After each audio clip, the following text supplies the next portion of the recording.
आप सभी का इस वीडियो में स्वागत है। इस वीडियो को पूरा देखने वाले स्टूडेंट्स के लिए आज हमने निर्धारित किया है कि वो atomic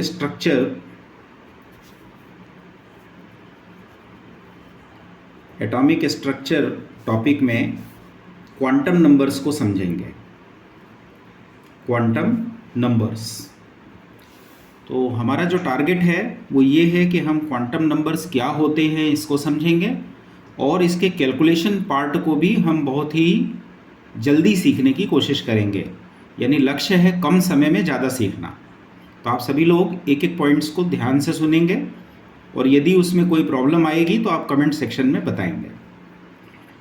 quantum numbers are the numbers which qualifies the energy and position of an electron inside atom। आप सभी जानते हैं कि जब एटम का स्ट्रक्चर आपने कभी पढ़ा होगा तो उसमें आपको बताया गया है कि न्यूक्लियस के आसपास सेल्स होते हैं जिन्हें हम सेल कहते हैं, ऑर्बिट भी कहते हैं। अगर आप हिंदी में सीख रहे हैं तो इसे हम कोश कहते हैं या फिर कक्षा भी कहते हैं। और इसमें कक्षा में रिवॉल्व करने वाला इलेक्ट्रॉन, चाहे वो इस कक्षा में हो, अगली कक्षा में हो या उसके आगे की कक्षा में हो, किसी भी कक्षा में जो इलेक्ट्रॉन मौजूद है उस इलेक्ट्रॉन की स्थिति और उस इलेक्ट्रॉन की एनर्जी यानी ऊर्जा, दोनों को डिटरमाइन करने के लिए जो सेट ऑफ नंबर्स होते हैं उसी को हम क्वांटम नंबर कहते हैं। तो now we can define quantum numbers are the set of numbers which qualifies energy and position of electron in an atom. किसी परमाणु के भीतर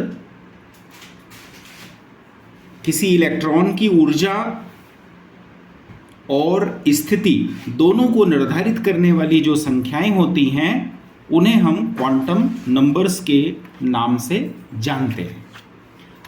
अब क्वांटम नंबर्स कितनी हैं? हो सकता है आपने कभी पढ़ा भी हो। 4 quantum numbers are there. First is the principal quantum number, which is symbolized by small n। Hindi में भी मैं बात करूंगा, इसको मुख्य क्वांटम संख्या कहते हैं।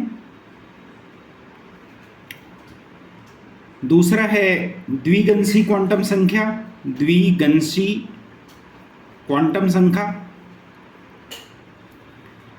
इसे एजीमुथल क्वांटम नंबर भी कहते हैं, एजीमुथल क्वांटम नंबर भी कहते हैं। Third one is symbolize by small L. Third one is magnetic quantum number, magnetic quantum number symbolize by small M. Hindi में चुंबकीय क्वांटम संख्या कहते हैं, क्वांटम संख्या, चुंबकीय क्वांटम संख्या। And the last fourth one is चक्रण क्वांटम संख्या, चक्रण क्वांटम संख्या। चक्रण क्वांटम संख्या को हम स्पिन क्वांटम नंबर कहते हैं, spin quantum number. It is symbolised by S. So principal quantum number symbolised by N, ये इसके सिंबल होते हैं जो हमें याद रखना है। द्विगंशी क्वांटम संख्या, it is symbolised by L. Printing में ये एल इस प्रकार से होता है जिसे हम राइटिंग कन्वीनियंस के हिसाब से इस प्रकार से लिखते हैं। चुंबकीय क्वांटम संख्या is symbolised by small M and this is now the spin quantum number. Now we have to understand what they are exactly and how they are calculated in individual cases. हमें ये समझना है कि ये क्या होते हैं और किस प्रकार से इनका कैलकुलेशन किया जाता है। तो इसे कंटिन्यू करते हैं। प्रिंसिपल क्वांटम नंबर को मैं शॉर्ट में आपको बताऊंगा।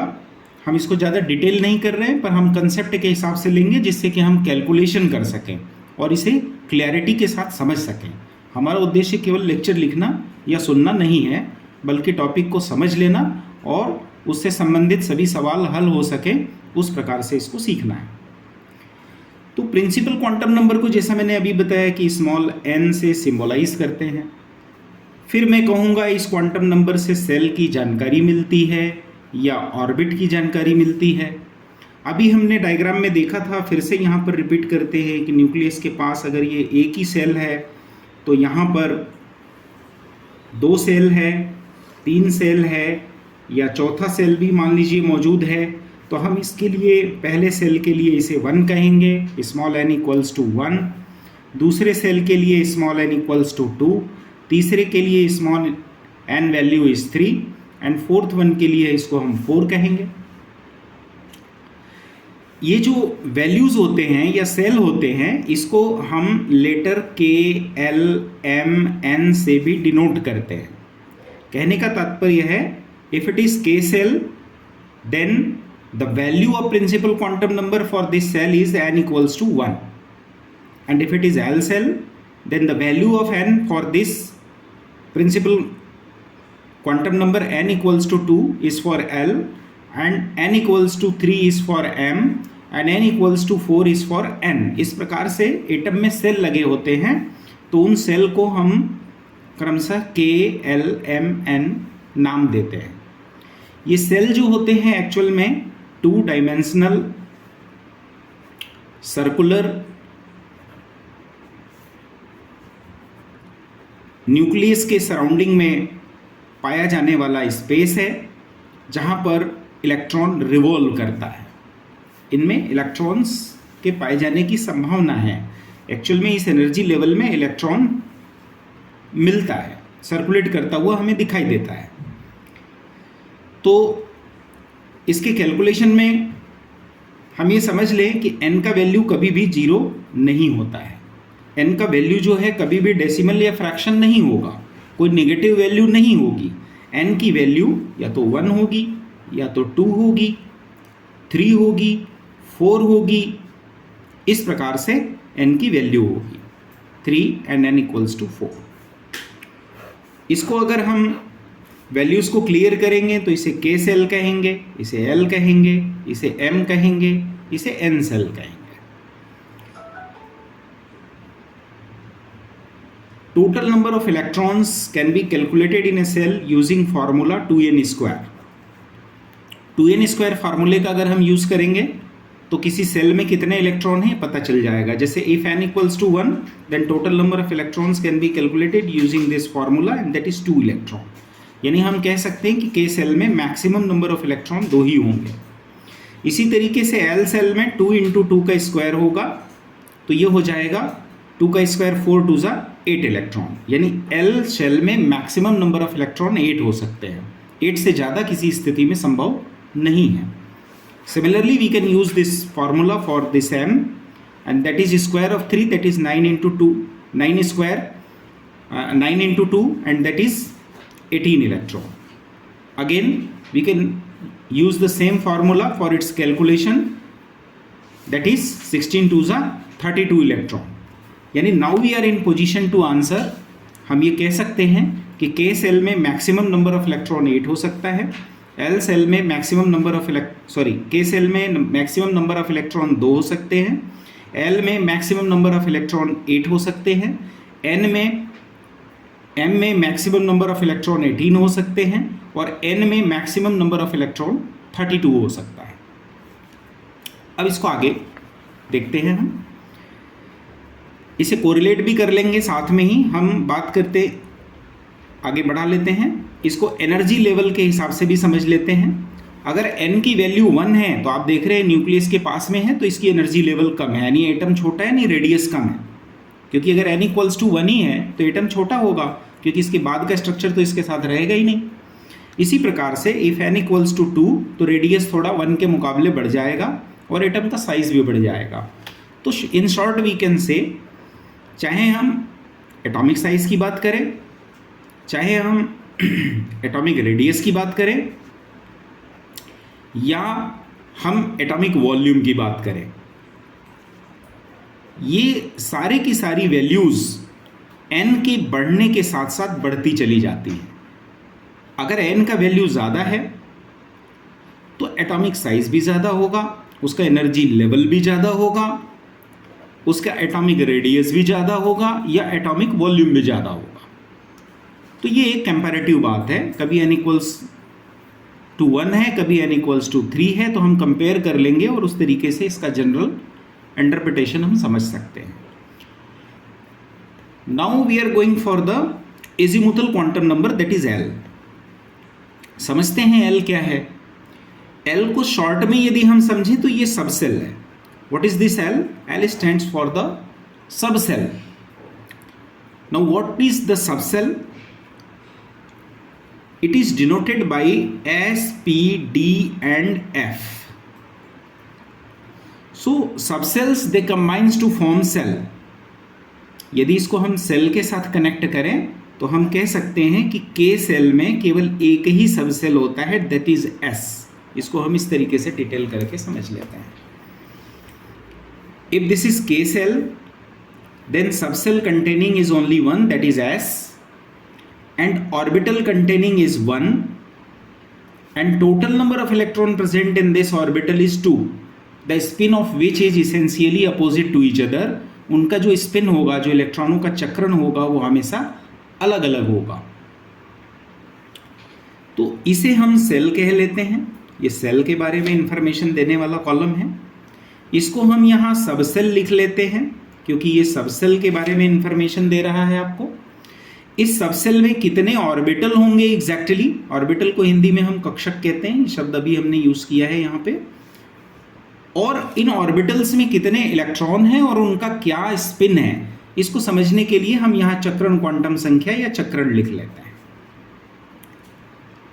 तो K की स्थिति में तो एक ही सबसेल होगा और S ऑर्बिटल जो है वो ऑर्बिटल को बताने का तरीका या तो बॉक्स है या तो फिर कुछ किताबों में आप इधर उधर कहीं भी ऐसा सर्कल बना हुआ देखेंगे, तो उससे अपने को परेशान नहीं होना है। ये प्रेजेंटेशन का तरीका है। ऑर्बिटल को अगर हम डिफाइन भी कर लें तो बेहतर रहेगा। ऑर्बिटल का डेफिनेशन ये होता है, this is the 3 dimensional space around the nucleus where actually the probability of finding electron is maximum. Nucleus के आसपास वो त्रिविमीय स्थान जहाँ पर इलेक्ट्रॉन के पाए जाने की पॉसिबिलिटी या संभावना सबसे ज़्यादा है, वो कहलाएगा ऑर्बिटल। तो यहाँ एक लिंक भी समझ में आ जाती है। ऑर्बिटल्स कंबाइन होकर के सबसेल बनाते हैं और सबसेल कंबाइन होकर के सेल बनाते हैं। ठीक है, ऑर्बिटल कंबाइन होकर के सबसेल बनाते हैं और सबसेल कंबाइन होकर के सेल बनाते हैं। अब यहाँ जो हमने फिर से ऑर्बिटल स्पिन के लिए बनाया, वो केवल इसलिए बनाया है क्योंकि यहाँ एक कंसेप्ट हम समझना चाहते हैं। किसी भी ऑर्बिटल में जो पहला इलेक्ट्रॉन एंटर करेगा, जैसे इसको हम फर्स्ट इलेक्ट्रॉन कहेंगे, any first electron which is entering to any orbital is always having +½ value of spin.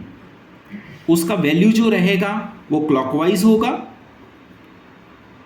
घड़ी के डायरेक्शन में, जिसको हिंदी में हम कहते हैं दक्षिणावर्ती स्पिन। अभी हम समझेंगे बाद में कि स्पिन क्या है, वो स्पिन क्वांटम नंबर में डिटेल में समझेंगे। यहाँ उसका रिलेशन एस्टेब्लिश करना है, इसलिए हम ये बात कर रहे हैं। और इसी ऑर्बिटल में अगर कोई दूसरा इलेक्ट्रॉन आएगा तो अब उसका स्पिन जो है क्लॉकवाइज नहीं रहेगा, उसका spin essentially -1/2 that is anti clockwise हो जाएगा। और एंटी क्लॉकवाइज का हिंदी में अर्थ होगा वामावर्ती। इसको डिटेल में हम बाद में स्पिन क्वांटम नंबर में फिर से लेंगे। यहाँ चूंकि इसका रिलेशन समझना है सेल के साथ, इसलिए हमने ये लिया है। So this is for the case where the value of small n that is principal quantum number is 1, that means it is having belongingness with the K cell, and this K cell is made up of a single subcell, that is S, and this S subcell is having only one orbital, and that only one orbital can accommodate maximum 2 electron. Minimum it can accommodate 1 electron, but maximum it can accommodate only 2 electron. 2 इलेक्ट्रॉनों से ज़्यादा इसमें नहीं हो सकते हैं और minimum 1 electron हो सकता है। और इसेंशियली उनका स्पिन जो है अगर वो एक ही ऑर्बिटल में है तो म्यूचुअली अपोजिट होगा। उसमें भी हमें ये कंसेप्ट माइंडसेट में रखना चाहिए। Entering first electron is always having the plus of value that is the clockwise spin, and entering second electron in the same orbital is having the minus of value that is anti clockwise. अब हम आगे बढ़ते हैं। What happens when n equals to 2, then it belongs to L cell. हम इसको capital L cell कहेंगे, अभी हमने उसको सीखा था। अब इसमें दो सब सेल है, it is made up of S as well as P। इसमें S सेल भी है और इसमें P सेल भी है। तो यहाँ थोड़ा चेंज आएगा। S सेल मतलब S सब सेल अगर है तो हम सीख चुके हैं, तो हमारा सीखा हुआ काम आ जाएगा कि एक ही ऑर्बिटल है। लेकिन P अगर हमने अभी नहीं सीखा है तो यहाँ सीखेंगे कि P is made up of 3 orbitals.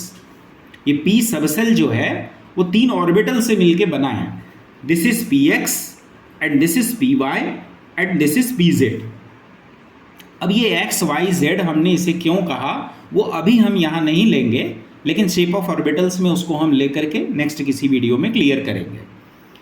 तो यहाँ आगे बढ़ जाते हैं। इसमें मैक्सिमम कितने इलेक्ट्रॉन होंगे हमने क्या सीखा? किसी एक ऑर्बिटल में मैक्सिमम 2 इलेक्ट्रॉन हो सकते हैं, और ये 3 ऑर्बिटल्स हैं यहाँ पे तो 3 है।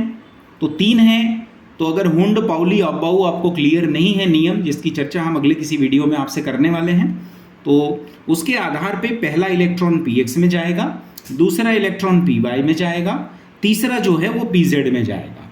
यानी आपको काउंटिंग करने का ऑर्डर पता होना चाहिए। This is first electron, this is second electron and this is third electron. Now the fourth electron will allow to pair this first one. ये फोर्थ इलेक्ट्रॉन है जो पहले इलेक्ट्रॉन की पेयरिंग करेगा। ये फिफ्थ इलेक्ट्रॉन है जो दूसरे इलेक्ट्रॉन की पेयरिंग करेगा। ये तीसरा इलेक्ट्रॉन है जो सिक्स्थ इलेक्ट्रॉन है जो तीसरे इलेक्ट्रॉन को पेयर करेगा। अगर ये पॉइंट क्लियर नहीं है ऐसा क्यों हो रहा है, तो इसके लिए हम अलग से वीडियो बनाएंगे जिसमें हुंड पाउली अबाउ का जिक्र करेंगे कि किस प्रकार से इलेक्ट्रॉनिक कन्फिग्रेशन होता है और इलेक्ट्रॉन्स ऑर्बिटल्स में भरे जाते हैं। अगर इसका कंसेप्ट किसी बच्चे को नहीं मालूम है तो उसे अगले वीडियो में बताया जाएगा।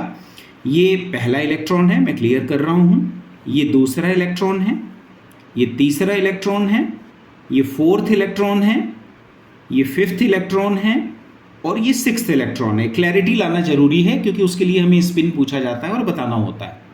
और हमने ये सीखा है कि जो पहला इलेक्ट्रॉन है चूंकि वो क्लॉकवाइज डायरेक्शन में दिख रहा है, क्लॉकवाइज रहेगा, दूसरा भी क्लॉकवाइज है, तीसरा भी क्लॉकवाइज है, लेकिन fourth, fifth and sixth all 3 electrons are having minus of value of spin quantum number, that is they are anti-clockwise, that is they are वामावर्ती।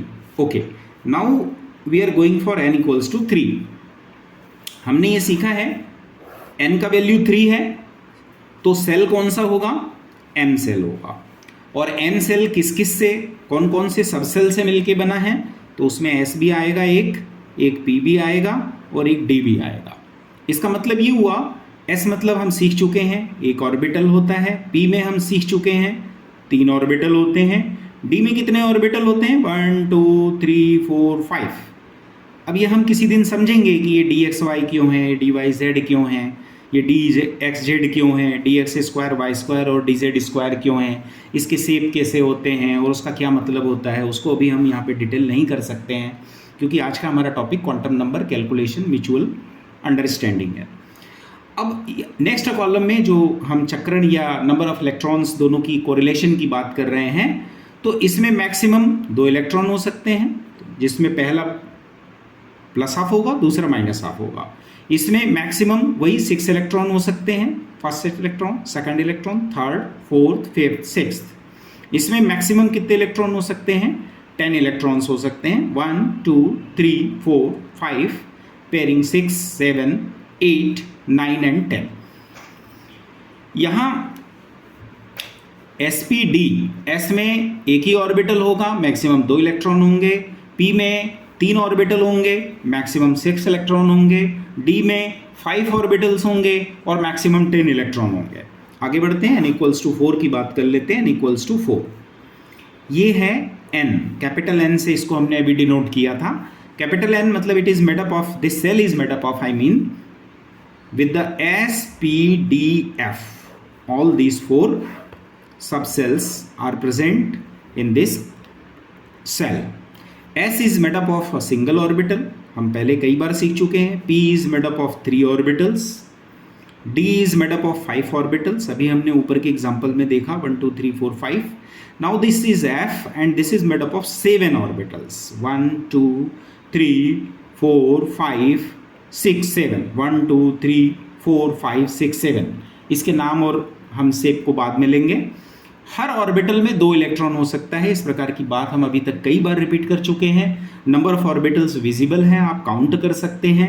N cell में कौन कौन से सबसेल हैं, उन सबसेल्स के कौन कौन से ऑर्बिटल्स उसमें मौजूद हैं, तो हम गिन लेते हैं. सिंपल, एक ऑर्बिटल 2 3 4 5 6 7 8 9 10 11 12 13 14 15 16.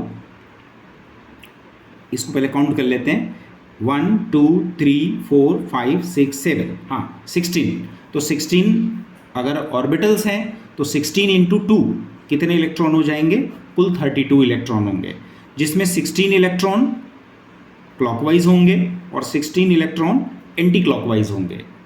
अगर आपको ऐसा लगता है किस प्रकार से उसे रखा जाएगा, तो ऊपर के एग्जांपल्स में हम देख चुके हैं. First electron, second electron minus half हो गया, third electron is plus half, fourth, fifth, sixth electron is minus half, again seventh electron is minus half. ठीक है, next one is again minus half. Entering first electron in any orbital is having plus half value. ये मैं बार बार आपको repeat कर रहा हूँ. जैसे ये ऑर्बिटल है, पहला इलेक्ट्रॉन आया तो इसका स्पिन प्लस हाफ वैल्यू होगा. इसमें कोई पहला इलेक्ट्रॉन आया है, प्लस हाफ होगा, प्लस हाफ होगा, प्लस हाफ होगा, फिर से प्लस हाफ होगा.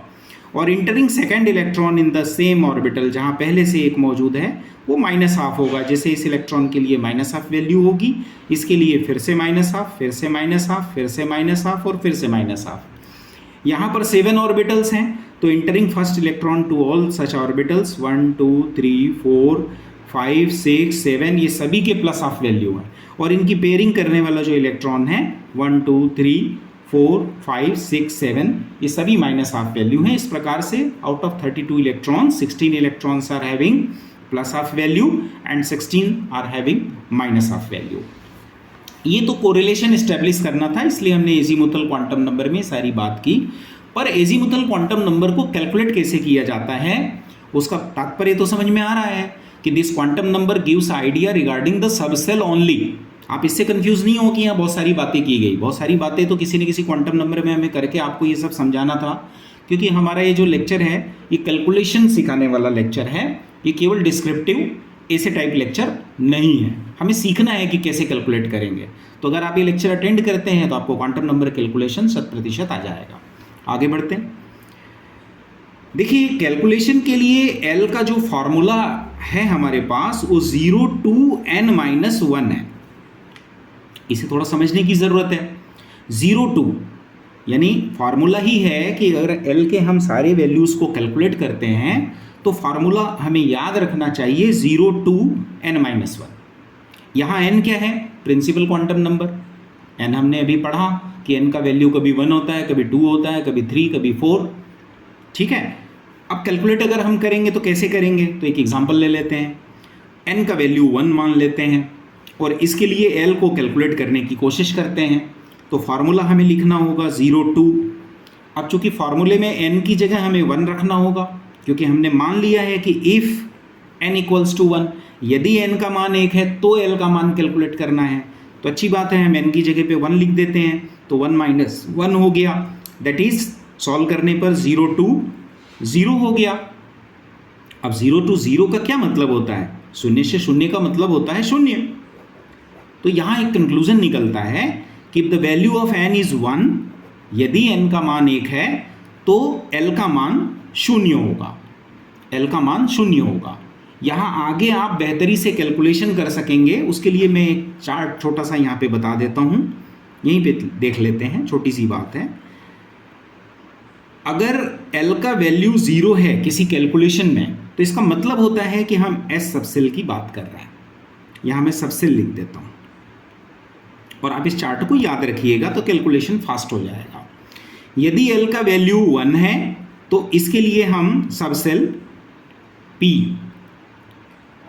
और यदि किसी कैलकुलेशन में L का वैल्यू 2 आ रहा है तो ये हो जाएगा D, और किसी कैलकुलेशन में अगर L का वैल्यू 3 आ रहा है तो ये हो जाएगा F। ये वीडियो लंबा ना हो जाए इसको ध्यान में रखते हुए अभी हम इस पार्ट को यहीं पर रोक रहे हैं, इसे कंटिन्यू यहीं से आगे हम नेक्स्ट वीडियो में करेंगे। उस वीडियो में आपको ये सीखने को मौका मिलेगा। तो यदि आप ये वीडियो अच्छे से करेंगे तो आपको कैलकुलेशन, जो भी हम एक एक वीडियो डालते जाएंगे, वो सारे वीडियो 2-3 वीडियो करने के बाद में आपको सारे कैलकुलेशंस हम बहुत सारे एग्जाम्पल लेके करवा देंगे और आपको सारे कैलकुलेशंस बनने लगेंगे और आपका कन्फ्यूज़न ख़त्म हो जाएगा। हमारा ये लेक्चर विशेष रूप से ग्रेजुएशन वाले स्टूडेंट्स के लिए है, अन्य स्टूडेंट भी इसे रेफ़र कर सकते हैं क्योंकि कैलकुलेशन सबके लिए एक जैसे होते हैं, लर्निंग प्रोसेस सबके लिए एक जैसी होती है। Thank you very much.